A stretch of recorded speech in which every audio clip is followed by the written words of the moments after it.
figure it out. So, an hour later. I don't think it was 8 hours later. So I came up with a name for our podcast. Oh, God. 3 Guys, 1 Truck. Perfect. Oh, boy. Nailed it. I already see where this is going. Let me get my shades on so I look extra cool. Yes. Yeah. The shades are very important. So we're going to do a quick, well, I always say, it'll be quick, and 38 minutes later, it's not quick. And then we'll do, we'll charge it up, and then we'll do a second, we'll do one on the trail when we get up and do some off-roading. So, today's topic is going to be about my waffles, my gluten-free waffles. your gluten-free waffles, because that's what the internet wants to know, Jonathan. So, I think we should do a little bit of talk about Charlie Kirk and the whole concept of he spreads hate. Yeah. And all that shit, and that somehow that justifies what happened, or any of these other shootings that are going on. And instead of just having like angry white guy, me, just, you know, I was like, you know what, let's try to have actually a little bit of diversity, because I hear that is all the rage. And so I was like, well, let's get our core group of friends, which actually is pretty damn diverse. Yes, it is.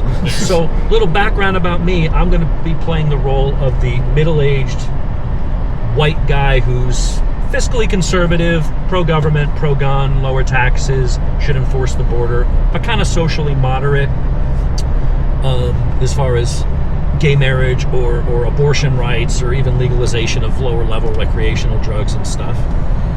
But also an atheist, and I represent the, you know, mostly straight. Come here. See if anyone's paying attention. Yeah, I was going to say, yeah. Yeah, mostly straight, non-Christian. Mostly straight. And so, Jonathan, what part of Mexico are you from? Definitely no Mexico at all. I'm actually Puerto Rican and Cuban. Been living in Georgia now like about 13 years. Originally from like New Jersey, New York. Never really followed politics until Trump started getting involved back in like 2015, 2016.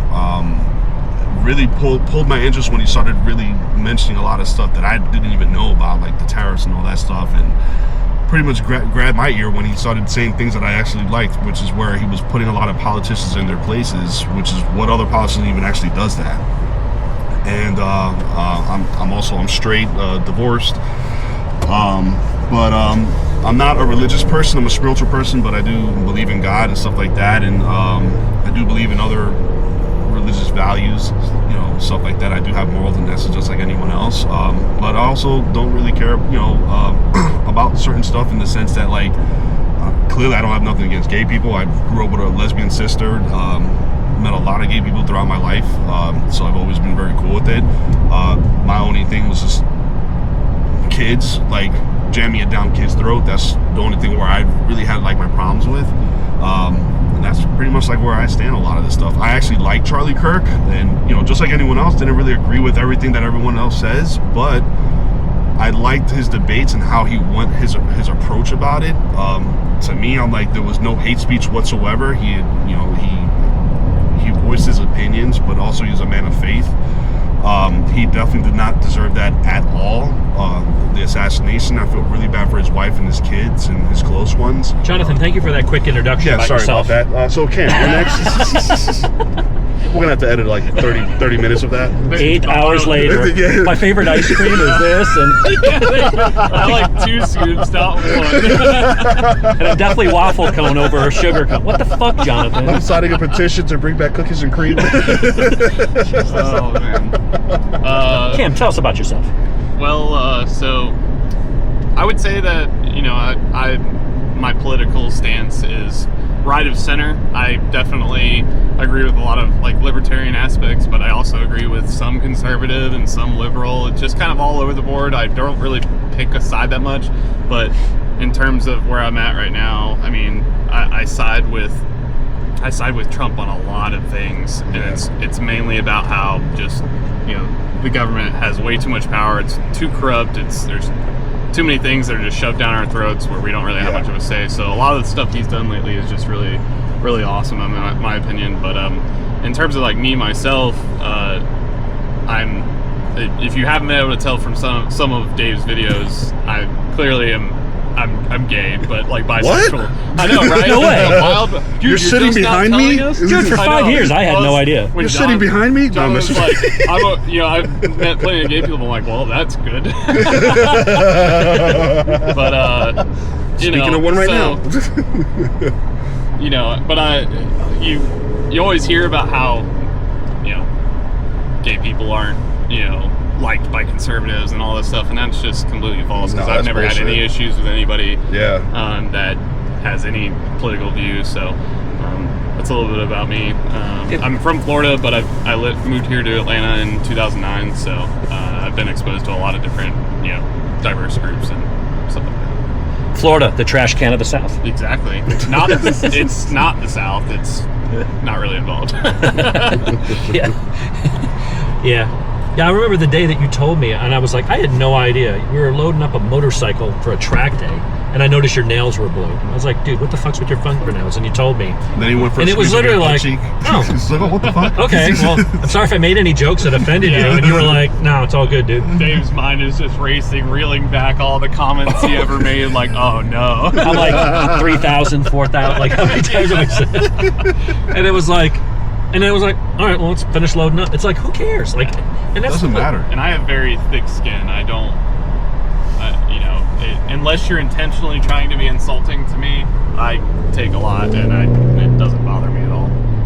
So when people say, because you follow Charlie Kirk and watch a lot of his videos, when people say, well, he's homophobic, he's transphobic, he spews hate towards the LGBTQ plus whatever we're up to now community, Right. as someone that's a part of that community, honest, I mean, good or positive or negative, what are your thoughts on that? So I've watched tens, if not 100 or so hours of Charlie Kirk debates and interviews and stuff like that over the years, and I have never once seen him be hateful or spewing hate speech. If anything, it's always taken out of context. People love to take little excerpts of what someone says because it's very easy to clip that and make it sound a certain way.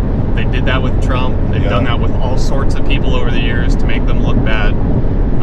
But in terms of Charlie Kirk, he has his beliefs. He may not agree with you about the way you want to live your life, but he's respectful and he wishes nothing but the best for you. And even if you don't believe in Jesus or Christianity or anything like that, he'll still pray for you because he loves you. And that is the most respectful thing I've ever seen from someone who debates, is that no matter what, he's okay to agree to disagree, and they can move on to other topics. But I've never seen him hate a gay person. I've never seen him hate a black person. I've never seen him do anything like that. I've trying to think of anybody else that has taken as much abuse. I mean, he puts himself out there. The guy's got death threats against him. He goes out there, and everyone says, well, he goes out looking for a fight. He doesn't really, because he doesn't fight. Like, even when people are screaming at him and they're wearing a Fuck Charlie Kirk t-shirt, they're throwing shit at him, they've spit on him, they tear down his signs and stuff like that and try to sit there with bullhorns and disrupt him from talking to his fans. And it's like, he sits there and smiles at them. He puts the mic down, lets them finish, and then he would talk to them. I don't recall ever seeing him use a derogatory term. Really even yelling or raising his voice much, unless it was like to be heard because they were yelling at him and he's trying just to be heard. I've never seen him call names like that. Once in a while he'll say something kind of, you could say, well, it was a little snarky. But when someone's calling him a Nazi and all this shit, he's like, well, give me an example. And like, well, everything you say. Well, if it's everything, then you should have no shortage of examples to pick from. So pick one. What I've noticed with Charlie Kirk is that... Hey, cameraman. I've noticed with Charlie Kirk that he matches people's energy. If they're respectful and they're not going to be harsh or insulting or condescending, he will not be that way with somebody. But if you come up there and you're arrogant about what you say and you start spewing lies and fallacies and stuff like that, he will match you with that energy and shut you down, because he's not there to have an argument about something. He's there to have a debate. And as long as you don't come up there with that mental state of trying to be arrogant, he is a very respectful debater, and I've never seen that in anybody else. I've seen so many right-wing, left-wing talk show hosts and stuff like that immediately go to insulting people or be condescending to them, respect very quickly. Yeah, people just start tuning you out. There's no, you don't win hearts and minds by shouting the loudest, right? Yeah.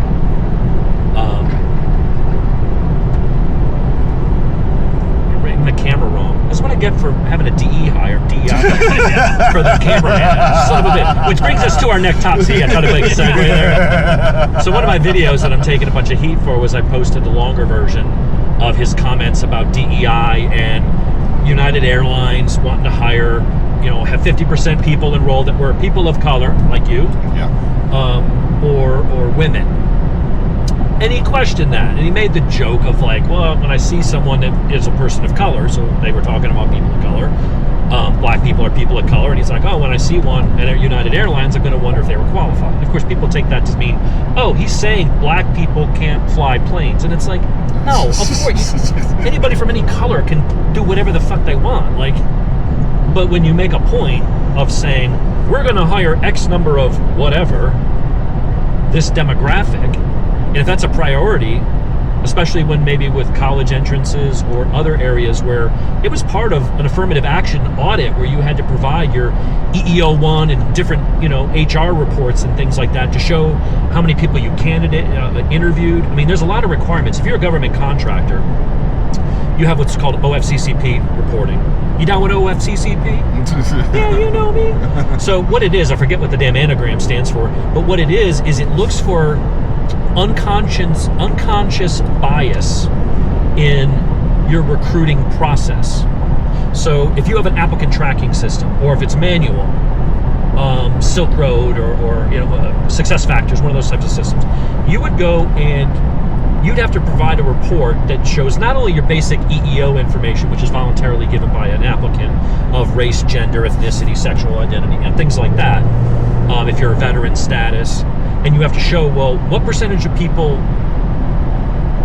applied for that job or that college admission were this demographic or that. Then you have to look at what did you actually admit, what did you actually, who did you hire, and break down those demographics.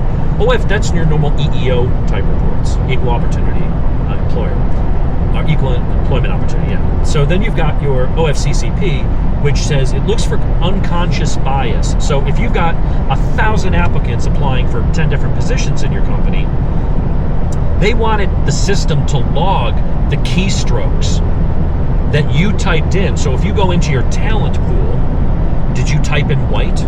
Did you type in male? Did you unconsciously or subconsciously search for certain criteria or that would be exclusive to another criteria? If you looked for male and white, well, then they can say, well, unconsciously you had a bias against black and female or Asian or whatever. And so how do you hire somebody? Like, I mean, most businesses want to hire the best person for the job, right? Of course. Why? Because you want to make money. Yeah. That's the thing. And so DEI gets in the way of that with all these requirements and all this stuff. Everybody's afraid to do this, and people are afraid to not hire somebody. Well, they were the one black candidate, and I have a DEI quota, because where I was going with the whole OFCCP and quota, if you're a federal contractor, you have to pass certain audits in order to get grants and federal contracts, government contracts. So there's money riding on this. And so if your ratios are off, if you don't hire enough of A, B, or C, you could jeopardize your money and your revenue stream and the contracts that you're awarded. So knowing that and knowing human nature, that people, don't want to get in trouble, they want to make money, they want to keep the gravy train rolling, especially if it's lucrative government contracts, is it not conceivable that people they won't hire someone completely unqualified, because that could land you in trouble. If you're going to hire a pilot, you got to have a pilot's license. But there's a difference between someone being just qualified, they passed the exam by 1 point, versus the person that passed it by 300 points and has been doing it for 4 years or 20 years, right? There is a argument to be made that just because you're qualified doesn't mean you're the most qualified. And I think DEI gets away from that. And he's called racist for that, because he made that kind of joke, not questioning black pilots, but questioning a policy that says the most important thing is the color of their skin or what naughty bits. Do they have a gentleman sausage or a lady garden? What's the like, because that really matters when you're flying a plane, right? Yeah. And I'm taking a lot of heat for saying, look, this is racial because we're talking about race. But does that make it racist? I mean, racist is a very specific viewpoint of superiority and inferiority and a hierarchy because of something stupid like skin color. This isn't that. Exactly. I don't think. Your thoughts as a person of color. What do you think? Now you turn the camera to you, Jim. Me now? Yeah, I mean, I think you and I, we had this discussion before. I think they've lost like the meaning of racist. I've actually experienced that as a kid. Like I dated this, the story I was telling you about a couple of days ago. It's like, to me, I think of like when someone's saying racist, when I'm thinking of word racist, I'm thinking like the person that actually hates the person of the skin color, no matter who the hell they are. Like, it's like I just hate all black people, period. It doesn't matter if it's a black pastor, a black kid, but I just hate all black people, period. To me, that's a freaking racist. And the example of that is like, I dated this Italian girl back when I was a kid that had a grandfather that actually was a racist. The guy never even met me, didn't know me, just looked at my skin color, and the guy actually called me. You know what I'm saying? The guy did not know me at all. Didn't even know I was black or Hispanic. He didn't care. He just didn't want to meet me, didn't want to talk to me at all. To me, that's a freaking racist. Agreed. You know what I'm saying? Like, that's an actual racist. I'm like, so when I first heard that Trump was going to run, I'm like, oh, okay, great. Businessman. I'm just like, yeah, I'm for that. Then the media started getting involved and started saying, oh, he's a racist. And then instead of me like falling for it, like, oh, well, if the media is saying it, he must be. I was just like, wait, that doesn't even make any sense. I'm like, the guys are racist? I'm like, how the hell did they come to that? I'm just like, I've seen this guy shake hands with black people, do business with black people. Then I found out recently he actually dated a black chick or something like that. Well, don't forget that he also got the Ellis Island Award alongside Muhammad Ali and Rosa Parks. Well, yeah, then there's that. But then there was also, I was watching a podcast with Trump and this, this black guy. He's got like this massive like white beard. I forgot the guy's name. Is that Peterson, the older guy? No. This was some other guy. He's a pretty big dude. I forgot what his name is, but I'll find out. The Officer Tatum. Well, there's Officer Tatum, but no, this guy, he's more of a light-skinned black. He's a pretty big guy. Like, he looked like he probably was a football player at some point. But even he did a podcast with Trump and was saying, he was talking to him about, I think Nelson Mandela? And he was just like, you know, he was trying to, I think it was Nelson Mandela or some other black guy that he was like kind of stuck somewhere, and Trump was the only one that actually flew out his own private plane, picked the guy up and brought him back to the United States. And I'm just like, that doesn't sound like a freaking racist to me. So where is this coming from that he's a racist? And then, you know, then they're using this word, oh, he's a Nazi. And I'm like, dude, this is getting out of hand. Like, this is ridiculous. Where's this stuff even coming from? But I mean, you know, in reference to like the DEI, and I know I went off topic, but it's just gotten out of hand, dude. Like, you know, if you oppose anything about that, automatically you're a freaking racist. And I'm just like, this is freaking retarded. And I'm just like, I'm Hispanic, and I'm just like, I'm even for this guy. Am I a freaking racist too? I'm just like, it just doesn't make any sense. Yeah, it means you don't like Hispanics. Yeah. You're a self-loathing. You've been inducted into the MAGA cult, Jonathan. Yeah, exactly. Because you can't possibly think for yourself as a proud Hispanic and Cuban and Puerto Rican American. You know, someone must have, what's the word? Brainwashed you or something like that. Yeah, that radicalized you. Yeah, you're going to be told how you're supposed to feel. Yeah, exactly. Which to me, I'm just like, F that. I'm like, that literally makes no freaking sense. If you want to know how Democrats really feel about people of color, watch how they treat you when you come out as conservative. Right. Oh, yeah, Clarence, exactly. I mean, go down the line and see what they really think of black people the second that black person doesn't toe the line and follow the marching orders of the DNC, and they go, hey, hold on a minute. I'm not cool with this. I tend to lean conservative. I support Trump. You want to see how fast the knives come out? Oh, yeah. Yeah, and I've seen that already ample amount of times between Tulsi Gabbard, Megyn Kelly, and anybody that opposed him or had an opinion, immediately they got Megyn Kelly's not a person of color. Well, There is no one whiter than Megyn Kelly. well, no. What I'm saying is, it's like anyone that voiced opinion against them and how they just automatically just got like outcast. You know how many times? You know what I'm saying? Look at Clarence Thomas, Ben Carson, grew up in Section 8 housing, on government assistance. One of the most brilliant doctors out there. Wasn't he the first guy to perform like neurosurgery on an in utero fetus or something? I mean, the guy is remarkable. But as soon as they, Uncle Tom, yeah, it's like, why is it that as soon as a Democrat leaves or as soon as a person of color leaves the Democrat plantation, they're immediately Satan? You know why? Because they're afraid that others might go, oh, he makes sense. Yeah. Maybe I should jump ship too. Yeah. They can't have that. If they don't have 93% of the black vote, if they don't have the majority of the gay vote, if they don't have the majority of the Hispanic vote, there is no Democrat Party. Democrats absolutely rely on minorities to win elections. It is very apparent every single election I've seen since I've become a eligible voter.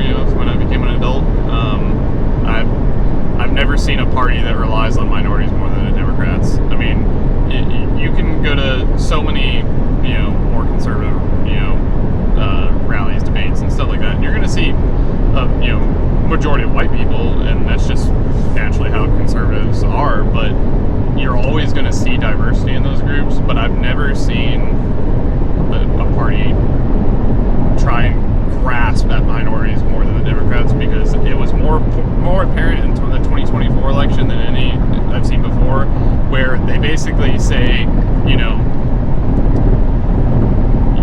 if you don't like Joe Biden, if you don't vote for me, you're not black. I mean, that is the most outlandish thing I've ever heard from a politician. And he got away with it. Yes, and no one even questioned it. Do you know what that translates to? If you don't vote for me, then you ain't black. Do you know what, honestly, what the translation is? Know your place, boy. Right. Yeah. Like, seriously, like, not even trying to be funny. That's like, you do what you're told. You do what you know you're supposed to do. I got banned for 30 days on Facebook for posting an MSNBC article, or NBC News, one of those, not even Fox, an article about that. And all I said was, could you imagine the outrage if Trump had said this? I got banned for 30 days for hate speech for posting a legit news article from the left about what Joe Biden said on a syndicated radio talk show. That's how delusional it is. It's like, you can't say shit like that, but you can if you're on that side. In the 2024 election, Trump won the most male Hispanic voters than ever before. Yep. And black, people, and Gen Z. And people call him a racist, and it just doesn't make any sense. The man there's hundreds, if not thousands, of stories of interactions with minority groups with him when he worked at, when he was still not a politician and, was just a CEO of his own company. And, when he was a Democrat? Right, exactly. When he was a Democrat. And nobody blinked an eye. No one ever called him a racist. Everybody loved him. And then as soon as he came down those escalators as a Republican, people went at him with pitchforks, torches, tried to get him out of there, calling him all sorts of names. That tells you everything you need to know. He was never a racist. Yeah. It never happened. And then as soon as he wasn't with them, they tried to silence him. It tells you everything you need to know about that party. Everything up to including shooting him in the head. Exactly. Like, and that's the problem, I think, where we need to... Well, yeah, 2 assassination attempts, and who knows what other ones were plotted and thwarted that we don't even know about. But, I mean, you see the progression that leftists takes. First, they call you racist. They call you literally Hitler. Why are they calling Hitler? Well, he said men can't have babies. You're not wrong. Yeah. Okay. Well, that's racist. That's fascist. Because they're hoping that if they call you that, you'll get... I don't want people to think I'm that. I better get defensive and start backpedaling. Yeah. And if you don't, then they try to get you canceled. Then they try to get you fired. And eventually, lately anyway, if all else fails, apparently it's now okay for someone to take granddad's hunting rifle and shoot your head off in front of your family. Like, or go shoot up a church or a school or whatever. And that is fucking dangerous. Yeah. And it's not just, they could say, well, you keep saying they did it to him. They did it to him. The left fuels that. Trump saying the words, make your voices heard, fight like hell, but follow the law, obey the law, do it peacefully. They said that was inciting violence for January 6th. Hundreds of people went to the Capitol, Yeah. and only 15 violent offenders were there. It just, That's not the majority. That's people who took it way too far. yeah. And they say it was Trump's fault. And it's, I mean, I like we've talked about, I don't agree with January 6th. I think it was stupid. Absolutely. Right? But like, we're blowing it way out of context. It's not even close to what the media says it is. Pick any one Antifa riot city that got burned. I mean, one's a 9 on a scale of 10, and the other one's a 1.5. I mean, there's right. no comparison. But it's literally what other Republican riot can you think of in recent history to even point to? Remember Ferguson? Remember that? Like was it Missouri outside of St. Louis? The riot that happened. What was that? 2020 election? Or Before that, it was with George, Mike. That was George Floyd, right? No. George Floyd was. No, Ferguson was Mike. I forget Mike's last name. The big guy who he was a thug, criminal record, tried to pass phony bills or did something or robbed somebody at a liquor store or a convenience store. Cops rolled up on him, punched the cop in the eye hard enough to break his orbital bone and crack his skull. And they kept trying to get the guy to back down. And I think he did shoot him once. Mike started walking away, but then Mike came back at him, and so the cop put him down. That was Ferguson. Yeah, I just remember the riot from that, and the same thing with Minneapolis. With George Floyd, they burn down cities when they don't agree with what happened, and it's amazing watching the polar opposite that happened after the Charlie Kirk assassination. You never saw one city looted, you never saw one store boarded up, and you saw people praying and giving forgiveness for the transgressions that they felt were put against them, but wanted nothing but peace and to move on and resolution and try and come together instead of being divided. And it's amazing how opposite those two reactions are. Look at how Charlie's wife handled it at his memorial. And on TV, on national TV, forgave the shooter. If that doesn't show the difference in the general mindset, maybe not everybody, there's extremists on both sides, but the difference is, I don't think that the shooter was the extreme fringe on the left anymore. Because when you look at the people who fueled that actually did incite it, he's a Nazi. He is an existential threat to the free world. Right. You think that someone is literally Hitler. You're a little unstable, and you go, oh my God, when Hitler was there, he killed 6 million or 20 million, this and that. I better do something. And he goes and does it. Well, the people that pushed him and egged him on and made excuses and cheered afterwards, what do you think about the other people that are a little bit unstable that see, this guy's a hero?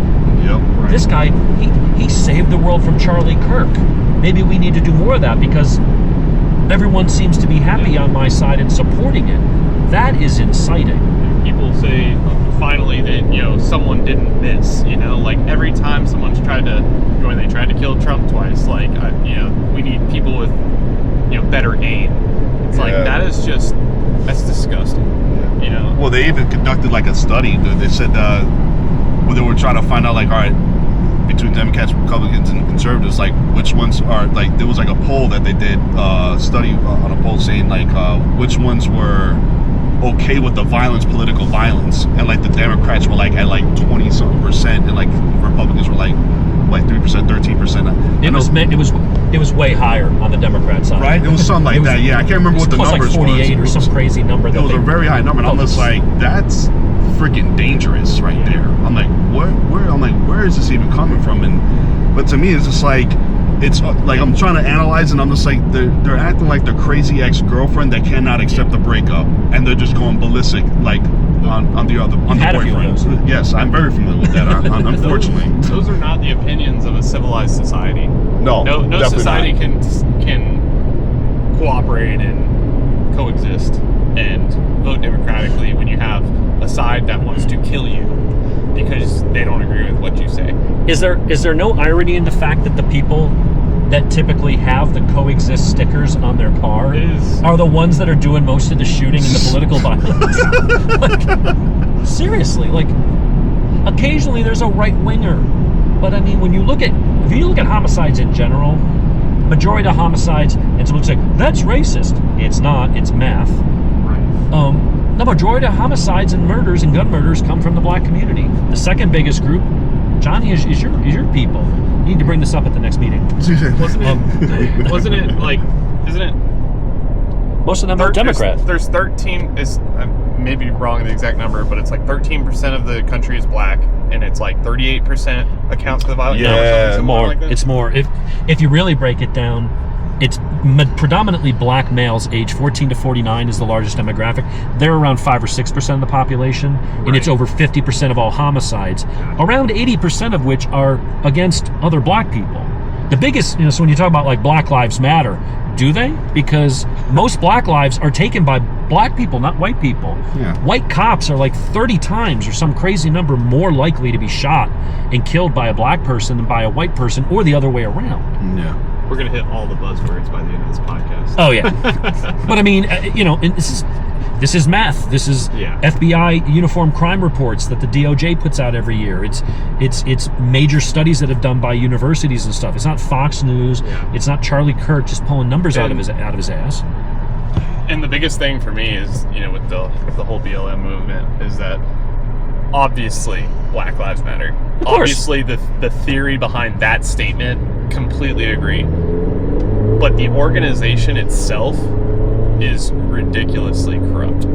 I mean, the owner, the founders of BLM, and maybe not embezzled because it's technically theirs, but used millions of dollars on homes to buy themselves property, to buy themselves stuff. Why isn't that money going towards the black community? That seems... Because racism pays really well. Look at Al Sharpton. The dude owed $4 million in back taxes years ago. How much do you have to make when the unpaid portion of your taxes is $4 freaking million? Right. And that's the thing, is racism pays really well. Even if you got to create it, you create a problem, and then you present yourself as the solution. If you give me power, if you give me money, I'll fix this problem that I created or helped create. But you never really, you try to make a little bit here, a little bit there, just enough to show that, hey, I'm doing something. But you never really solve it, because if you solved it, it's like, all right, good, we're done. Go get another job. We don't need you anymore, right?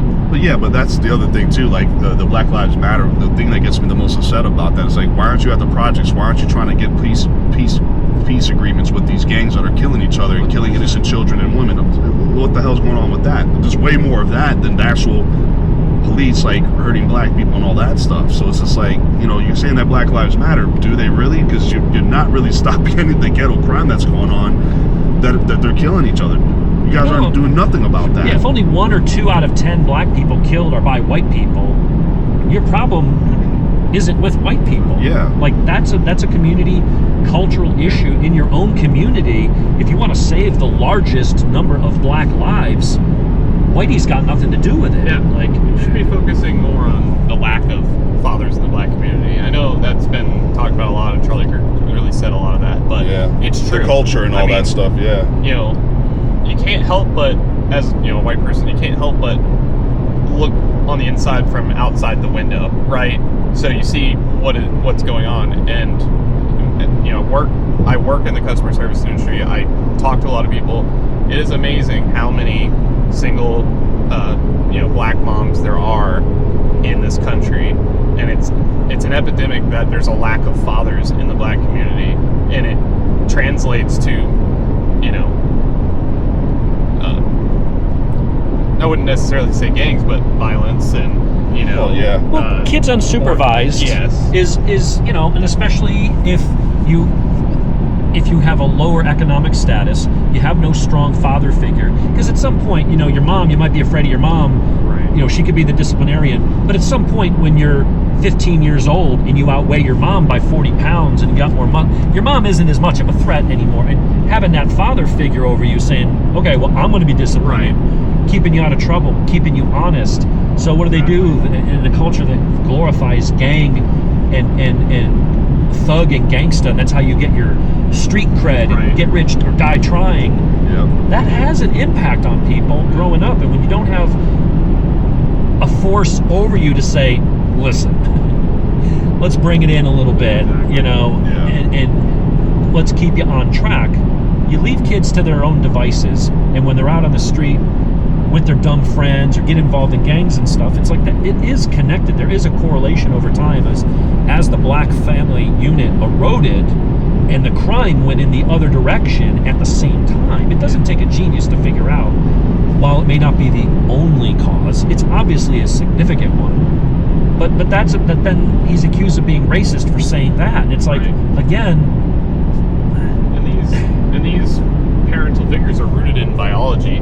You know, there's the mother is a nurturing, you know, parent that is there to raise, console, you know, help grow and mature a child, while the father figure is the one that looks out for the family, the one that teaches discipline, teaches respect, teaches character. You know, those are just deeply rooted in the biology. He's the protector and the shepherd. Exactly. And sometimes They're protecting you is opposites, and both are necessary to have the correct upbringing. So if you lose one or the other, you lose out on very valuable characteristics that you'll gain throughout life. And it's very apparent when someone's a single mom or a single dad.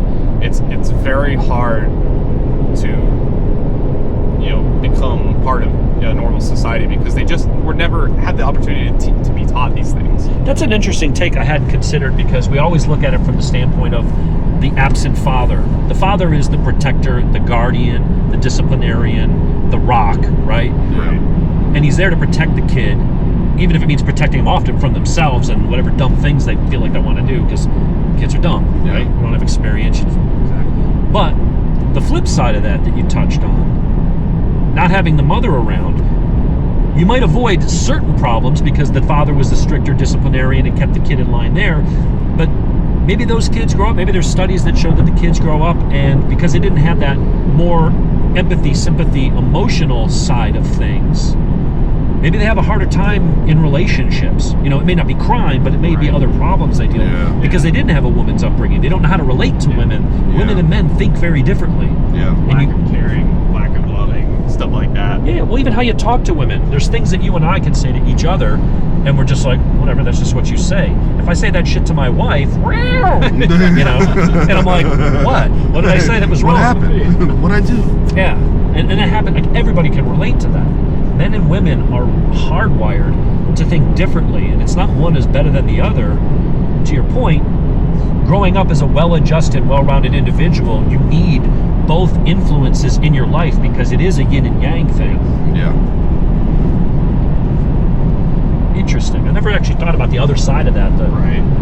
It's both of them are just so critically important, and it's definitely one thing that it's something that, you know, Charlie Kirk definitely hit the nail on, but there's some aspects that he didn't talk about. At least I've never seen him talk about. And, you know, it's just when you become an adult, when you start to get, you know, up there, you realize all the things you took for granted from your parents, the way you were raised, and, you know, those aspects of your mom that you got, those aspects of your dad that you got, and you really appreciate having both in your life. And, you know, it's really unfortunate that if someone's parent passes away, or they just were never involved, or they never met them, that they don't have that. And hopefully those people find somebody in a mentor, in a guardian, like a grandparent or something like that, that can fill that role and teach them those things that they lack because they don't have that parent in their life. It doesn't mean that if you grew up in a single parent household and you're like, well, everything was fine. It doesn't mean you can't have a somewhat normal upbringing, you can't turn out okay. But in life, there's nothing that's certain, really, other than dying. Life is all about risk mitigation and stacking the odds in your favor. It's all about increasing your chances. This seatbelt and that airbag doesn't mean that I'm going to survive if I hit that bridge abutment at 80. but my chances are better off with it, so I wear it even if I know. And it's like carrying a gun. Totally agree. Yeah, Charlie having armed guards didn't stop a sniper from 200 yards away. But in general, you are better off protecting yourself with a gun. You are better off typically having both parents. Now, there could be having shitty parents, and some people will use that argument. Well, the parents are psychos and drug addicts. Okay, well, in that exception to the rule, it's not the rule, it's the exception. Yes, maybe having no influence is better than having a bad influence. Yeah. I mean, I guess that makes sense, but I don't think, is everybody a shit parent? Like, I don't know. There's a lot of serial killers they're producing. They're killing their classmates. So maybe most people are shitty parents. I think things always will trend with the statistics and with the majority of something, but there's always going to be outliers. There's always going to be things that don't match the narrative. I mean, no, that is a typical thing from the media, that they won't show you the outliers and the things that don't fit the narrative, because that's what they feel like, it's not worth reporting on because it doesn't fit what they're trying to push. Or they'll show the outlier and present that as if it's the norm. They'll take the extreme case and make it sound like that's normal, and it's like it isn't. One thing I realized we're missing from our podcast, originally I was going to have a fourth guest here. We were going to have Jim, who's foreign-born, Pakistani, raised Muslim, and that way we figured we could get his input. Unfortunately, Cameron said he was working on some kind of a vest, and I think he hooked up the wrong cell phone. I don't know. There was there was an incident, and so James will not be joining us today or ever. Got the wires crossed. Yeah. He didn't cut the green wire. Set the timer at 1 second instead of 1 hour. So sorry, Jimmy. Miss you, buddy. Rest in peace. Rest in peace. Hopefully the 42 virgins aren't just copies of you. Oh, they're all male. Suddenly Cameron's like, I can get into this Islam thing. But to touch on to touch on your point in reference to like the parenting, I mean, I could attest to that. I mean, my parents split when I was 5. However, my dad never left. My dad always stayed involved in my upbringing. My dad, comes try to see me on a daily basis, on the weekends, whatever the case is. And I, for me, my mom's Cuban, came here when she was 10. The Cuban culture, they're very strict. My mom was the type of person, like, we go visit a family member or friend. My mom was like, listen, when we go there, you sit on the couch, hands are folded. If they even offer you water, you say no. That's how my mom, raised me. And, whatever my mom decided on my upbringing, though my dad didn't live there, but my dad pretty much supported my mom. So my dad was just, listen, whatever your mom says, it just goes, and that's it. And then, of course, when things would get out of hand, my mom couldn't handle it. That's when she tapped out. It's like my dad got involved, and that's when the disciplinary would come in, and my dad was just like, listen, if you ain't listening to your mom, I'm going to beat you, whatever the case is. Now, obviously not literally, but sometimes literally. Well, yeah, there were times my dad used to get hit. Yeah, exactly. Yeah, my dad definitely, he didn't hold back, But, however, because they never gave up and they were constantly on me, not only me wrong, I got arrested. I was doing a lot of stupid stuff, hanging out with the wrong people, but they were constantly in my life to make sure I was getting out of that type of trouble. And for that, I'm definitely grateful, because if they had not, I definitely would have been in jail, dead, slinging drugs, or whatever the case is. But they were constantly on my ass to make sure I was not getting involved in that. And they did their best, and they did a pretty good job, And then, of course, eventually, I even matured, and I was just like, well, I don't want this life for myself. I don't want to be getting arrested. I hate this, and I don't want to go to... So I even had to change that. And I started, getting into working out and hanging out with the right people. And you work out? Yeah, just a smidget. Just a smidget. But eventually, then I started meeting people at my gym that these guys were all very successful. They had really good careers, or they had businesses. That's where you and I met in the shower. LA Fitness. That definitely did not happen. We did meet at the gym, though. We did meet at the gym, but not in the showers. I was showering, and Jonathan walked in. Dave, nice penis. Oh my God. Mostly not. Maybe with Cameron, not with me. He was riding a motorcycle. I wanted to go back to something you said that when you were raised, you go to someone's house, and if they offer you water, you say no. every time you come to my house, the first thing I see is your ass sticking out of my fridge as you're hunting for beer. So not all of your upbringing stuck. Well, we're like family now, so that's the reason why I do Oh, that. okay. Your fridge is my fridge. Yeah, Pretty much. My beer is his beer. You, yeah. By the way, do you still owe Donna a half a bottle of that Brothers Bond rye bourbon? She's like, "Who the fuck drank all my bourbon?" I'm like, she's like, "Jonathan was over here and they're hanging out in the pool the other night, wasn't he?" I'm like, "Yeah." She's like, "Yeah, he owes me some bourbon." I'm like, Don't all worry. right. I'll make sure she's taken care of. But yeah, I mean, the upbringing, that stuff is very important. I totally agree with all of that, and you know, but yeah, a lot of parents nowadays have fucking just gotten lazy. Where it's kind of like they just given up on their kids and just, oh well, I'm just gonna. They don't want to listen. It's like, that's your fault if they're not listening. Like, you have. Here's an iPad. Yeah. Now shut up. You're right. Pacifying your kids. Yeah, is you're not going to raised. teach them. Yeah, exactly, and that's what it's gotten down to. And you know, like I said, I got lucky, man. Like, my parents just did not give up, and they were constantly drilling me, and just trying to make sure I was going in the right path, in the right direction. And eventually, I hit that momentum, and then they kind of just left me alone. They're all right. Well, he's working 3 jobs. He's doing his thing. He's working hard. He's not getting into trouble. He's not getting arrested anymore. There's nothing else I really have to do to straighten him out. Well, now you're a successful business owner. You've hired people. You're growing your business. Like, you got your own thing going on, and a lot of that's because of the work ethic they instilled in you.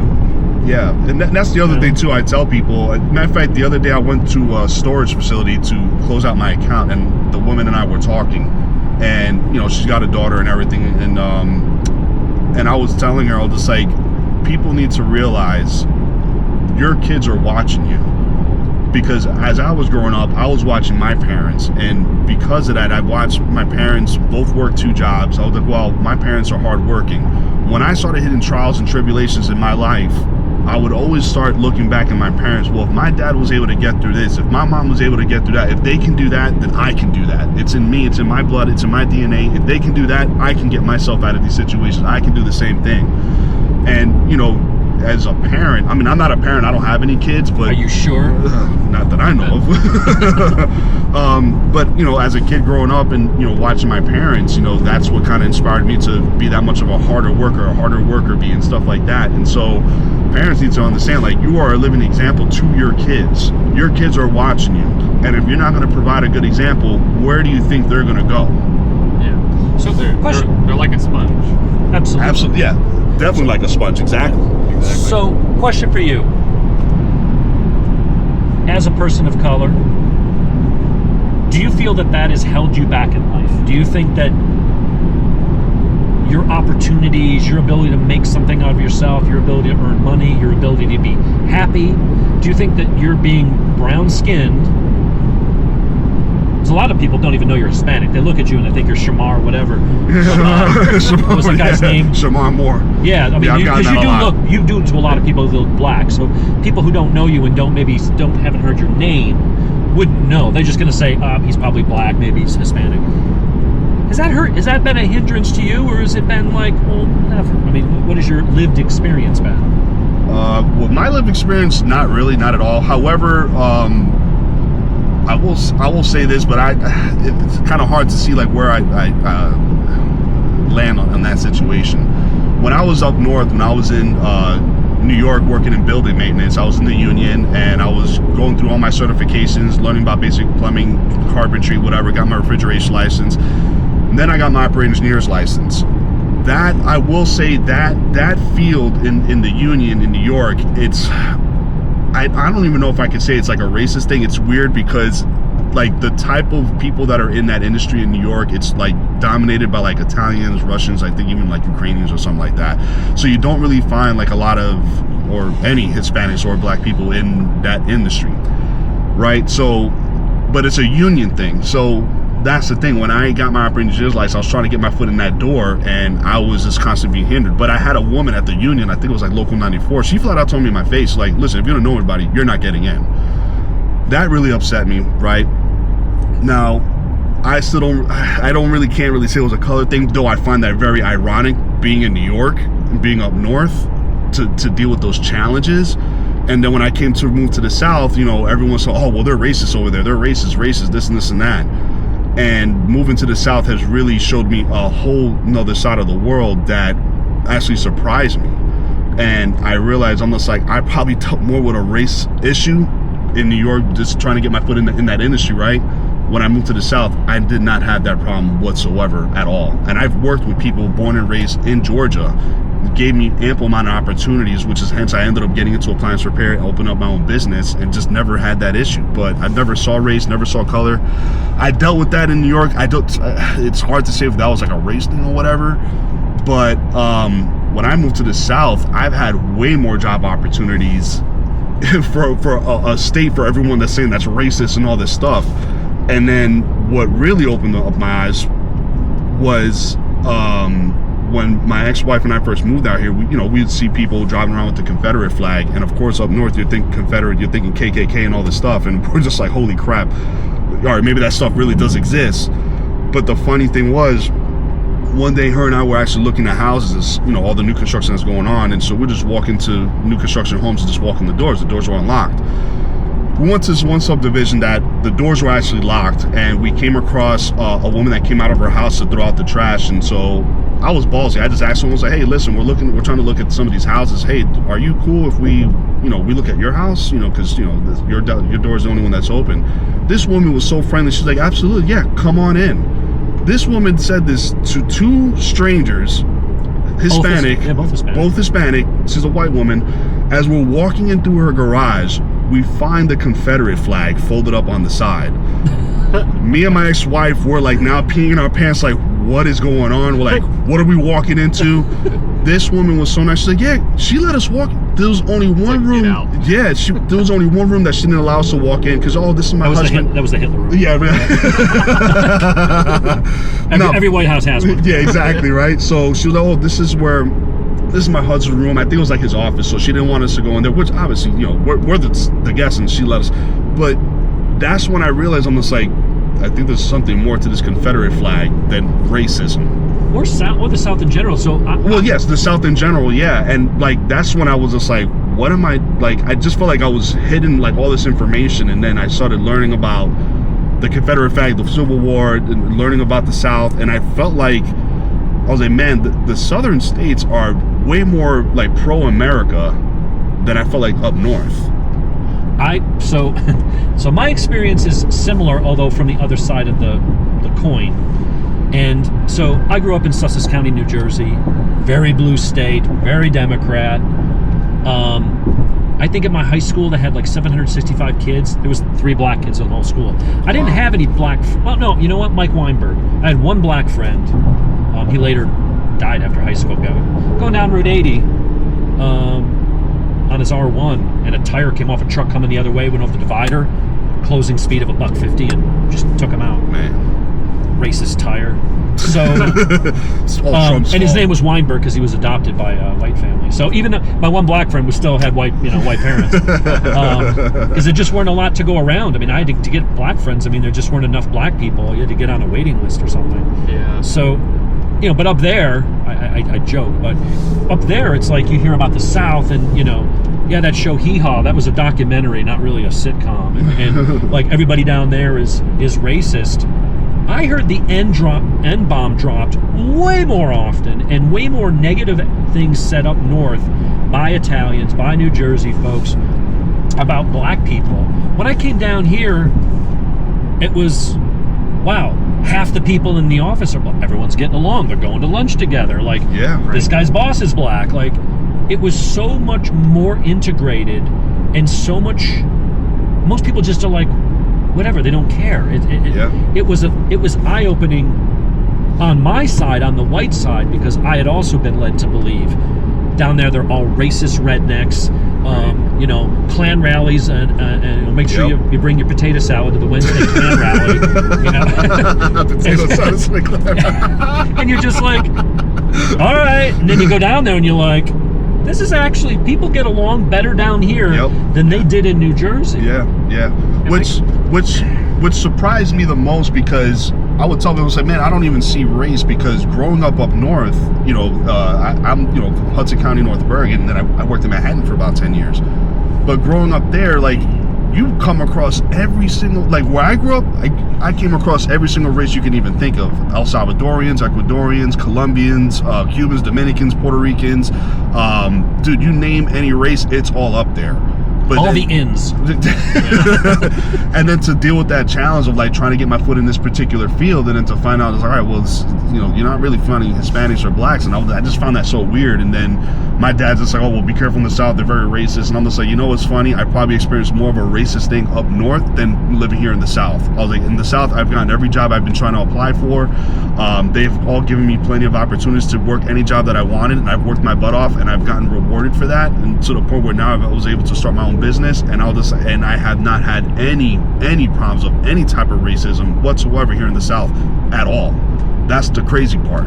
Yeah, I can't attest to it personally because obviously I'm not from the North like you guys were, but I mean, growing up in the South, and you know, the trash can of the South in Florida, I have heard countless stories from so many people that have said the exact same things that y'all are saying, that there was more racism from people in the North than there ever was in the South, and you know, as of lately. And you know, I've you know, obviously I've met a few white people that are racist, but you know, some of that stuff is just deep rooted. Jake is just like that. Yeah, you know? I know. Jake is the worst. Oh my God, you threw Jake in there. I know. I'm not gonna be able to defend myself, guys. What the fuck? But honestly, personally, I actually had a coworker that I was, you know, pretty good friends with, and I realized that he actually was kind of in that group, you know, that, you know, not KKK, but like tend to be like more neo-Nazi, and it started to show a little bit in the last couple months that I would talk to him, and I just instantly cut that off because I am not going to be involved with anybody that's actually a neo-Nazi or a Nazi. Yeah. That's crazy. I'm not going to be a part of that, and I'm not going to stand for it. But yeah, I've never experienced nearly as much, you know, I've never seen as much racism at workplaces, at schools, or anything like that. I've never heard people call people names like that, other than a very, very small group compared to the stories that I've heard from the North. And it sounds like, according to y'all's testimony, that is actually how it is. It is, Yeah. and I think that goes back to like, liberals know what's in their own head, and they tend to project on others. They think because on some level they know that they have racist thoughts and tendencies. I mean, think about what could be more racist than thinking that you need DEI, because you know what? You're not going to be able to get a job on your own. If I hold your hand and I have a policy and I make them hire you, you know, you need a liberal white person in order to get a job, because, you know, America's just not ready to give a black person or a Hispanic person or a gay person a job. What is more condescending and insulting than believing that you don't have what it takes to be whatever the fuck you want in life without some white liberal holding your hand? And they just think, because they think like that, because everybody uses that, you judge the world with yourself as the bar. You're the focal point. You're the reference point. And you assume that, well, if I think this way, well, certainly everybody else, because I don't think of myself as a bad person. So if the liberal thinks they have racist thoughts and tendencies, well, I'm sure everybody else is even worse. And it's just not like that. Like, so again, conservatives, Christians, South, racist, bigoted. How many people have reacted negatively towards you, or treated you differently, or treated you like shit because they found out you were gay? In the South, like percentage-wise, like I've had one experience where I had an altercation with a person, and Jonathan apologized for that. Yeah, I know. I did, and, man. and now we're best buds. You know what I'm saying? He's ridden on the back of my motorcycle. Oh, what I'm saying, yeah. You guys rode nut to butt. Now they get along real well. Nut to butt. I had one altercation with a guy who saw the color of my nails, or it was actually the wife that said it. He like saw the color of my nails and was like, "Yo, what's up with your nails? Are they painted blue? And they, called me a fag and intentionally trying to be insulting, not a joke, shitty. not playful, Yeah. intentionally trying to put me down for the way that I look or my beliefs and stuff like that. And the funny thing is about that, they have no idea who I voted for. I voted for Trump twice. Like, I've never voted for anybody before that. I voted for him twice because even though I'm a gay man, I agree with so many things on the right side. I agree with so many things on the moderate side. And, for someone to judge me like that is kind of wild because that's the first time I've experienced that. And it's the only time I've experienced that. And it was in a bar and they were just drunk rednecks. I mean, that's the best way I could put it. Yeah. Maybe they're just, you hear about like backwoods Kentucky, like it's just kind of crazy out there. Maybe they're like that kind of person. Drunk Irish or Italians up in New York City would have been far worse. That's the only time I've ever done that. Here we That's go. at a bar. There's a redneck flag. There it is. The Rebel Shop. Get that on camera. So look at that. Oh boy. Oh, And I can boy. almost guarantee you there's Should've brought my probably gun. 0 racists in there. But that's the thing. You know what? Here we are. We're talking about the culture and how people are treated, whether you're Hispanic, whether you're gay, whether you're whatever. This is where we live, and we don't really see it that much. Everybody talks about it, and it's just assumed you're conservative and Christian. Well, then you're a racist. You live in the South, you're a racist. You're this. And it's like, no, we're not. Yeah. Like, What I just find funny is that like they're talking about, oh, this person's a racist, this is a person racist, and I'm like, yet they got black supporters. They still got people that are black that are friends with them that still support them. And I'm just like, where the hell is the racism? I'm like, this doesn't make but no one's even questioning it. They're just going based on whatever the hell the information is being fed to them. yeah. I don't remember who it was, but there was somebody that was going through the hoods of Atlanta, so close to home, and they were going around to black males asking who they were going to vote for, and they immediately spit out that I'm voting for Trump. That guy's for me. I love that guy. And they were giving them MAGA hats and stuff like that. I mean, they were going to everybody on the streets of these hoods and, rougher parts of town. And it's amazing to actually see that. Like,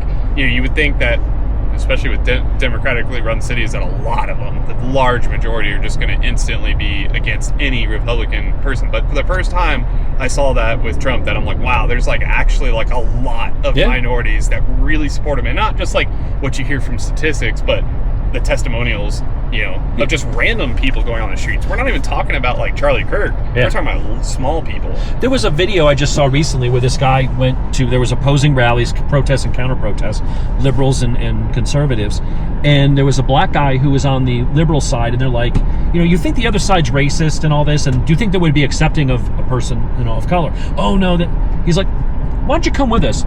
Goes over to the group, a bunch of strangers are like, hey, welcome to the party. They're like giving him a drink. They're like, hey, we're glad to have you, all this.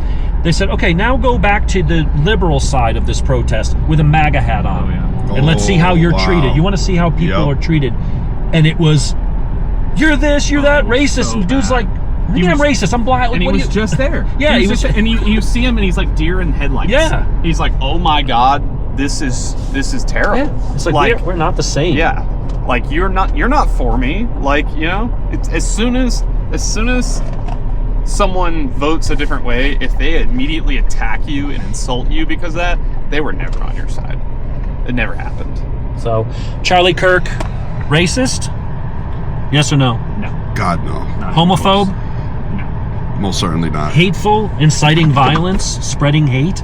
No. That's a bunch of BS. Yep. There you have it. 3 guys, 1 truck. It's official. All right, that's a wrap. So let's go get some stuff to drink, and we'll be back later when we're out on the trail. Yes, push the stop button.